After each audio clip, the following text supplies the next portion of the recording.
the Hayden Planetarium at the American Museum of Natural History. Please welcome my friend, Neil deGrasse Tyson.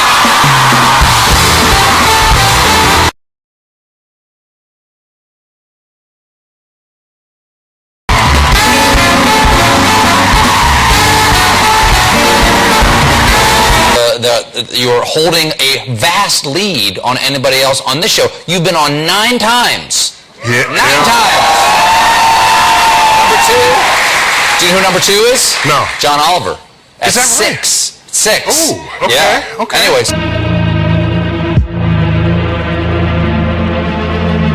Celebrate. And Saturnalia is where everything flips. So the master serves the slave gives commands. Oh, okay. It's an interesting Roman tradition that is long gone.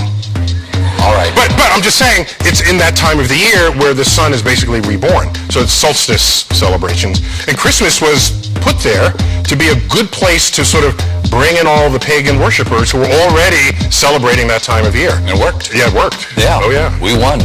Now, okay, so 2018, what's got you excited?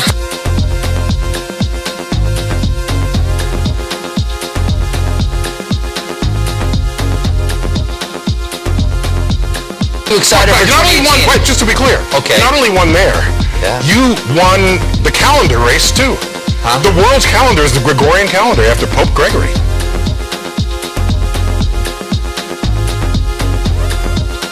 Because the previous Julian calendar was messing up in the year. It was off by like 10 days. Okay. It was off by 10 days. Yeah. And the Pope said, we got to fix this.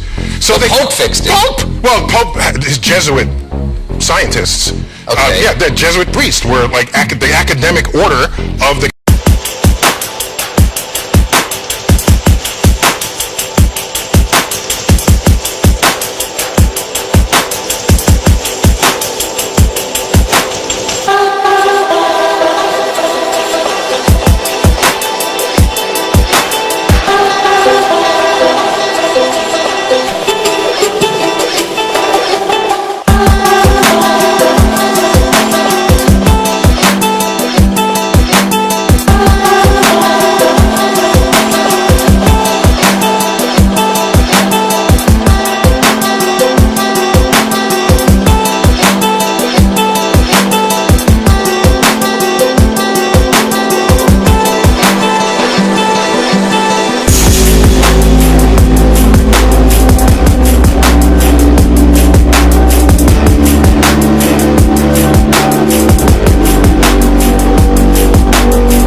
Because the previous Julian calendar was messing up in the year. It was off by like 10 days. Okay. It was off by 10 days. Yeah. And the Pope said, we got to fix this. So the Pope fixed it. Pope? Well, Pope, his Jesuit scientists. Okay. Yeah, the Jesuit priests were like the academic order of the...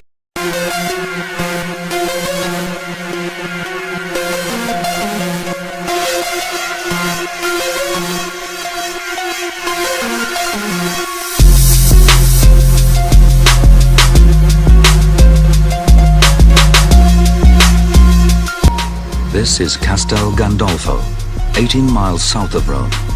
It's the Pope's home during the heat of the summer, and the site of the Vatican's very own observatory.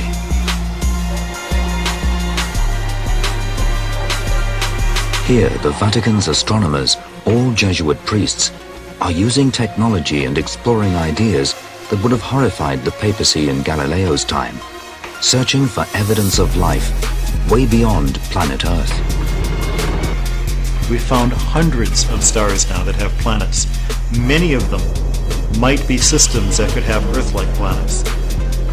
It's a wonderful idea. We'd love to find life because we don't really understand life now, and to have more than one example of life, more than one example of a planet with life, would allow us to understand better what is unique about life on Earth and what is common to life everywhere in the universe. Will there be intelligent life in the universe? I'd be shocked if there wasn't. Will it change the way that we view our understanding of God? I hope so, because I know my understanding of God is woefully incomplete. but I'm not going to speculate about how it's going to change it until I find the life. Before he joined the church, Consul Mando worked for NASA and taught at prestigious universities such as Harvard and MIT. Reconciling science and faith is his life's work. It's funny, the people who think there's a contradiction between science and religion generally don't really know what science is, or they don't know what religion is, or both. Now, within the universe, there are laws, there are effects, energy and matter, and we can study how energy and matter interact. But there are truths about life, about the universe, that science will never approach. The truths of love, the truths of beauty. We can describe, but we can never explain why beauty exists, why love exists. And yet life without love and beauty is clearly incomplete. So I think you need this wide range of understanding, this wide range of saying, my religion tells me that God made the universe, but my science can tell me the way it's done. As Guy Consul Mando looks to the heavens for new insight into creation, Cardinal Comastri, the Vatican's chief renovator, wants to keep the Church's ancient wisdom intact. Catholic, you're Catholic. You should be teaching this, okay? I'm aware of my religion. So there's a Vatican observatory to this day that at the time, before telescopes were invented, these Jesuit priests were put into the service of figuring out why the calendar was shifting in the year. A couple of years ago, I was asked to do a Bible study group. I'm thinking Catholics don't do Bible studies, you know. And to do a Bible study group in Houston. Catholics definitely don't do Bible studies in Texas. To do a Bible study group in Houston with a bunch of astronauts. Astronauts, oh, I could do that, yeah. So I wound up at a dinner evening of about 12 couples, all of them astronauts and spouses. One of the guys, half of them were Catholic, as it turns out, so much for Catholics not doing Bible studies. One of the guys came up to me and said, you know, I just want to let you know, I believe in the absolute truth that creation was made in the 6 days just as described in the book of Genesis. And that's our religion. I just want to let you know that ahead of time. And I'm thinking, you know, have you actually read Genesis? Where it says the world is flat and it's covered with a dome and there's water above and below the dome. You know, where does the shuttle go? How come you don't get wet? Am I correct in saying that it was a Catholic priest who first proposed the idea of the Big Bang? Yes, Georges Lemaitre.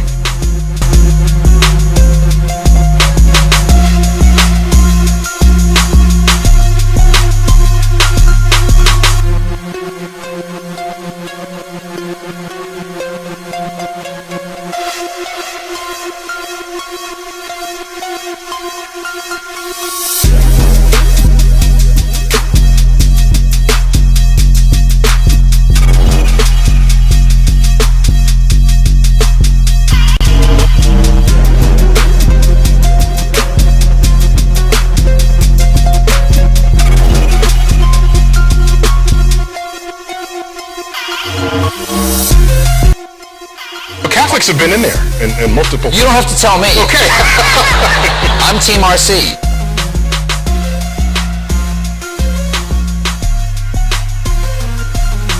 Now, Team Roman Catholic, yeah. yes, okay.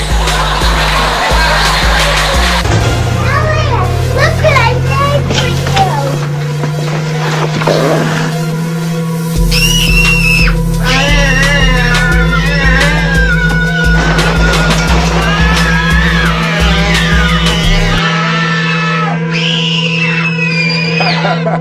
What a classic scene. 1980 what? 85? 82?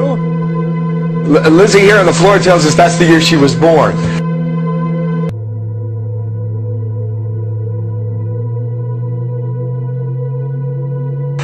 We could not talk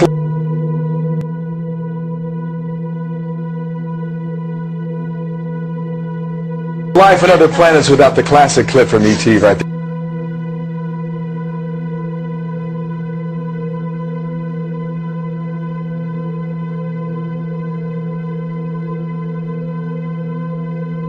Interestingly, the Vatican just finishing up this. The Vatican now, a 5-day conference on aliens. Father Jonathan Morris, Fox News contributor, back with us. Father, good morning to you. What a great movie that was. It was a wonderful movie. Drew Barrymore, and off she went. Did the Vatican find alien life? You know what? As sensationalistic as that question sounds, it's really not that far off from what we've seen in the news over these last days. The pictures of what might have been Pope Benedict standing on the roof of the Sistine Chapel looking for UFOs.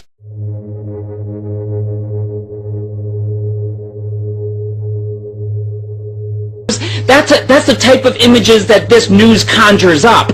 What is exceptional is that the Vatican was taking very seriously what science might tell us about the possibility of extraterrestrial intelligent life forms. That's what the conference was about. I can't tell you that the Vatican found any alien life. I don't think that's what they were looking for, but they were taking very seriously the issue. You know the history, just like we do. I mean, they've come a long way since Galileo 400 or 500 years ago. What do you think it says about the Church that it's actually looking at this issue? Well, a great question, Bill. What it says is that although there have been some inglorious moments of relationship of faith and science, the Vatican, and not just Catholics, Christians in general, they brought 30 of the best scientists, the astrobiologists, of the cosmologists, of the astronomists, to tell the philosophers and the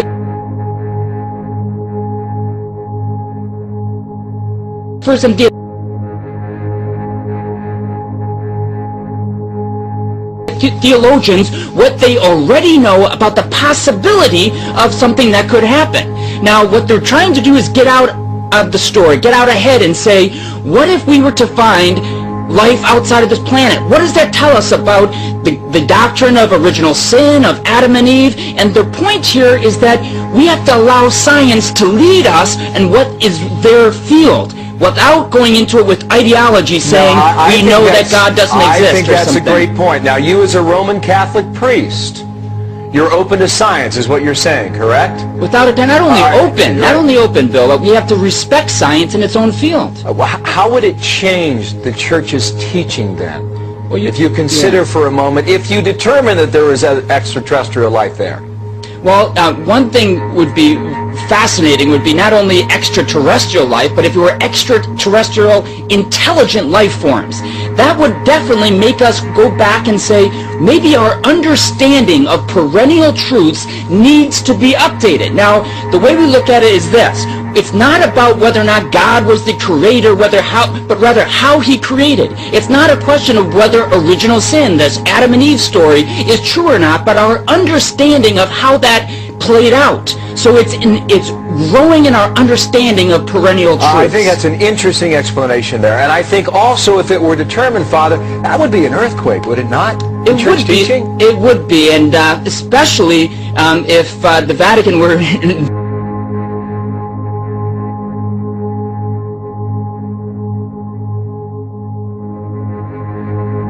involved in accepting that. I think we have to make sure that science is not in some way ideologically driven. We have to make sure that faith and religion is not ideologically driven. Faith and reason, they go together. Well, you represent the Church very well in this segment here. Now, I know they've had the conference. When they determine something, if they do, come on back, okay? Father Jonathan Morris. If I see anything, I'll tell you. Done. Thank you. Phone home. Galileo's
Thank you.